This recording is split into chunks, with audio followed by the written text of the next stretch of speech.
আমি বাংলাদেশে ইসলামী হুকুমত কায়েমের লক্ষ্যে সকলের ঐক্যমতে আমাদের ইসলামী যত কর্মী ঘরানার দল আছে সর্বসম্মতিক্রমে যেন এদেশে একটা সুষ্ঠু নির্বাচনের মাধ্যমে ইসলামের কথা বাংলাদেশের সংসদে উচ্চারণ হয়, এই জন্য আমি খেলাফত মজলিসকে সমর্থন করলাম।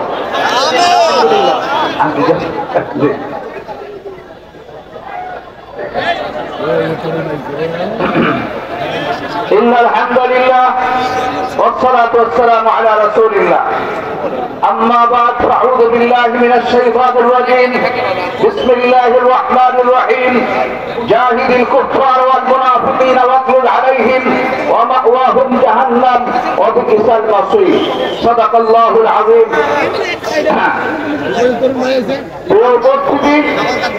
আমি আসলে ভাষণ দেওয়ার মতো যোগ্যতা আমার নাই, এই জন্য সামনে আগে পিছের যে কথাগুলো বলতে হয় তাও বলতে পারি না। তবে আমি আমার মনের ভাব প্রকাশ করার উদ্দেশ্যে বলতে চাই, এই দেশে একই মাঠে একই বাজারে হিন্দু বৌদ্ধ খ্রিস্টান একই সাথে আমরা বাজার করি, একই সাথে থাকি। আজ গতদিন আমরা দেখেছি পূজার উদ্দেশ্যে বাংলাদেশে মাহফিলকে বন্ধ করা হয়েছে, কিন্তু আমরা আমাদের মাহফিলের জন্য কোন পূজাকে বন্ধ করি নাই। আমরা ইতিহাস জানি, ভারতের মধ্যে কুরবানির গোশত খাওয়ার অপরাধে মুসলমানের জিহ্বা কাটা হয়েছে। 80 বছরের তীর্থকে জয় শ্রীরাম না বলার অপরাধে দাড়ি চাটা হয়েছে। আমরা বাংলাদেশে কোন হিন্দুকে কচ্ছপ খাওয়ার অপরাধে আমরা জিহ্বা কাটি নাই। কুরবানির গোশত খাওয়ার অপরাধে এক ফ্যামিলির 7 জন লোককে হত্যা করা হয়েছে। ওই কসাই নদী যার আঙ্গুলের মধ্যে এখনো গুজরাটের মুসলমানের রক্ত জড়ায় আছে, ওই কসাই নদী যার বগলে এখনো আসলের মানুষের রক্ত গোশত জড়ায় আছে, তারা নাকি বলে বাংলাদেশে সংখ্যালঘু নির্যাতন হইতেছে।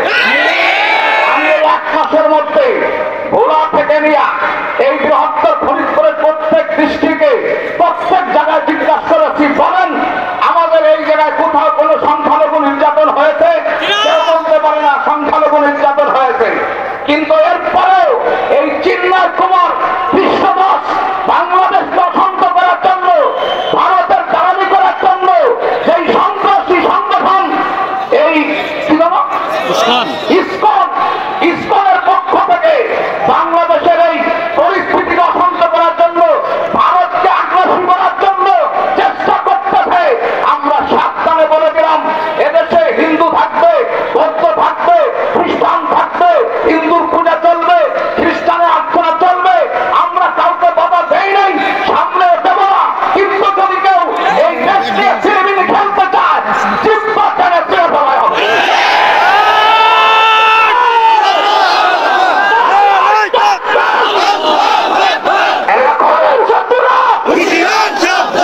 এখনো মধুখালীর রক্তের দাগ শুকায়, এখনো মধুখালীর খুনের বিচার হয় নাই।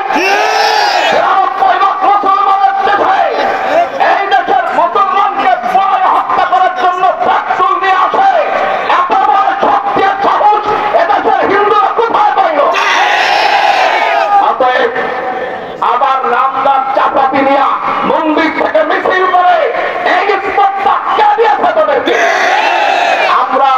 আমার নবী বলেছেন, সংখ্যালঘু নির্যাতন যেখানে হবে, মুসলমান সংখ্যাগরিষ্ঠ হয়ে জুলুম করলে আমি তার সুপারিশ করব না, এ বিশ্বাস আমরা বিশ্বাস করি। অতএব আমাদের এই বাংলাদেশে আজও চট্টগ্রামে আইনজীবী হত্যা করা হয়েছে। এই জন্য সকলকে সচেতন থাকার কথা বলতেছি। ইসকনমূলক সংগঠন যদি ফরিদপুরের কোথাও মাথা গজায়, সবাই দমন করতে হবে, আইনের আওতায় নিয়ে তাদের শাস্তির ব্যবস্থা করতে হবে। বাংলাদেশে ইসকন নামক কোন সন্ত্রাসী সংগঠন চলবে না। আমি আমার বক্তব্য, আমি বাংলাদেশ খেলাফত মজলিসে যোগদানের কথা আমি আমার পক্ষ থেকে ঘোষণা করছি।